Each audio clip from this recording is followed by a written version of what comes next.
নমস্কার বন্ধুরা, রেসিপি প্যারে সবাইকে স্বাগত। বন্ধুরা, আমরা এই গরমে অনেকে কনস্টিপেশনে খুব ভুগি, আর এই কনস্টিপেশনের হাত থেকে বাঁচার জন্য আজ কিন্তু আমি একটা পাট শাকের রেসিপি করব। আর এই পাট শাকটা কিন্তু আমাদের যাদের কনস্টিপেশন আছে তাদের জন্য প্রচণ্ড উপকারী, আর গরমে শরীর ঠান্ডা রাখার জন্যও পাট শাক খুব ভালো। আর এই পাট শাকের সঙ্গে যদি হয় ফলই মাছ, এটা ফলই মাছ।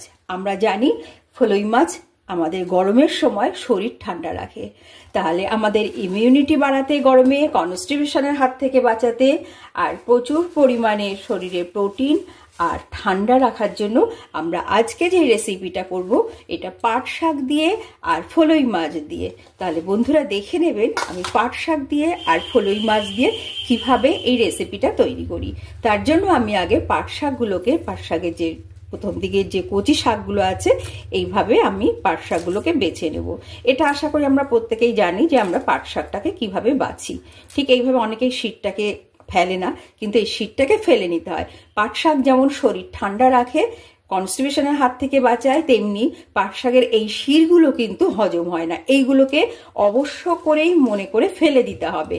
যাদের একটু পেটের প্রবলেম আছে তাদের এই যে সরু সরু যে সুর আছে, শির আছে, এইগুলো কিন্তু পেট ব্যথা তৈরি করে। ওই জন্য এইগুলোকে আমরা সবসময় ফেলে দেবো। তার জন্য একটু ঝামেলা হলেও চেষ্টা করব এটাকে ফেলে দিতে। এইভাবে আমি সব পাট শাকগুলোকে বেছে নেব। আর মাছটা আগে নুন হলুদ মাখিয়ে আমরা যেমনভাবে অ্যাজ ইট ইজ ভাজি, ওইরকম মাছটাকে আগে ভেজে নিচ্ছি। তাহলে বন্ধুরা আমি শাকটা বাছি, তারপরে আবার দেখা হচ্ছে।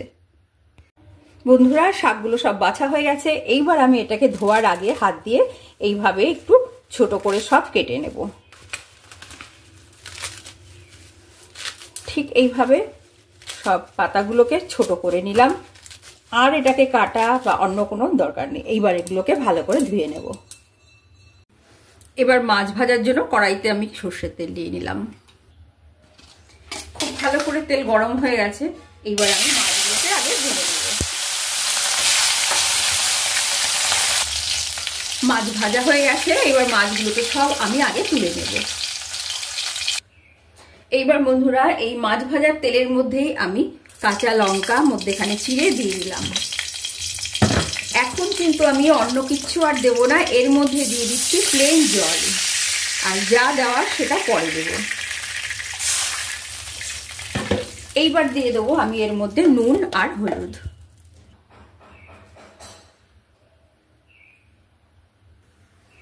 এইবার গ্যাস বাড়িয়ে দিয়ে এটাকে আগে ফুটতে দেবো। বন্ধুরা, যখন জলটা এইভাবে খুব ভালোভাবে ফুটে উঠবে তখন এর মধ্যে আমি পাট শাকের পাতাগুলোকে দিয়ে দেব। দিয়ে এটা একটু এরকম জলের সঙ্গে মিশিয়ে দেবো। দেখুন সঙ্গে সঙ্গে নরম হয়ে গেল, এটা নেমে গেল। এইবার ওপর থেকে আমি মাছগুলোকে দিয়ে দেব। এইখানে কিন্তু শাক দিয়ে মাছ ঢাকার একদম চেষ্টা করবেন না। মাছটা সবসময় শাকের উপরে দিতে হবে। এইবার শাকটাকে আমি 5 মিনিটের জন্য আগে ঢেকে রেখে দেব। বন্ধুরা 5-7 মিনিট পরে আমি ঢাকাটা তুলে দিলাম। শাকগুলো কিন্তু একদম নরম হয়ে গেছে। আর পাট শাক যেহেতু নরম, সময় লাগে না। এইবার একটু ভালো করে মাছটাকে উল্টে ঝোলের মধ্যে দিয়ে এইবার এটাকে আমি ফোড়নের জন্য আলাদা ঢেলে নেব। ফোড়নের জন্য এবার তেল নিয়ে নিলাম। এইবার তেল কিন্তু খুব সামান্য তেল লাগবে, জাস্ট ফোড়নের জন্য।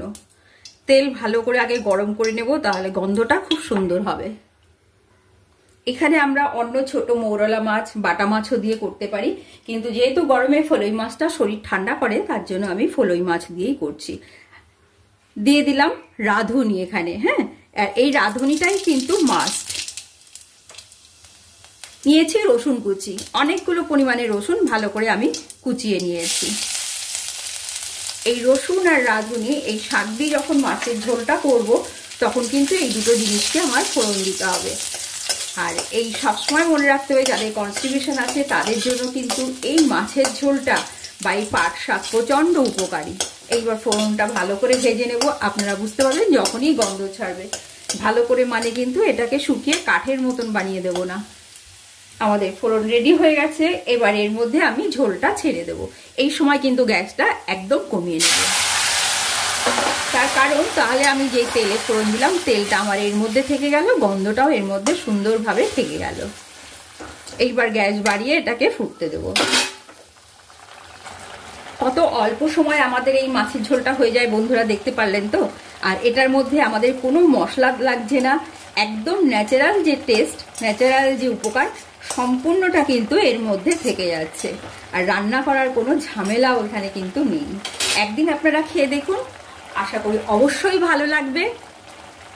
প্রায় হয়ে এসছে। তবে বন্ধুরা রেডি হয়ে গেল আমাদের পাট শাক দিয়ে মাছের ঝোল।